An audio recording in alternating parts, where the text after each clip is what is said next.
Yeah, Zig, thanks. At the back, if we could have a mic up there. Did someone else down the front? A few people you guys wanted to ask questions? Yeah. Here we are. That's yep. it. The question I've got is to reconcile what you said about that carnivores, or animals as carnivores, as a result of the human soul condition. And how would I reconcile that with the evidence of carnivores being on the planet before mankind was here? The question is, how can you reconcile the carnivore thing with the carnivores being on the planet before man got onto the planet? Yep. God created a lot of animals and creatures on the planet in order to clear up or clean up the earth and keep it in a clean and pristine environment. A lot of the animals that we now classify as carnivores, which kill live food, actually were created not to kill live food, but to actually clean up the dead matter on the earth. So in other words, let's say a large animal died. If there wasn't some insects that were carnivores that ate meat or cleaned up meat, for instance, flies and mosquitoes, those kind of things, and then there wasn't some animals, then obviously these things would stay polluting the environment for much longer periods of time, and they'd take a lot longer to decay.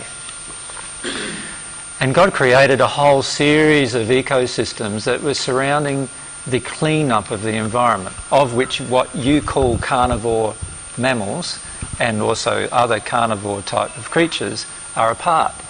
Their purpose wasn't to kill animals that were alive. Their purpose was to actually to get rid of things that had died.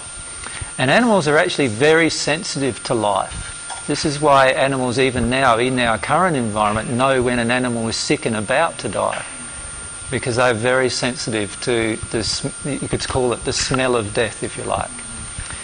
And the animals themselves were actually focused upon the cleaning up of these animals that had passed or died, the flesh of those animals. Now, history doesn't track when this changed, and that changed when man came on the scene.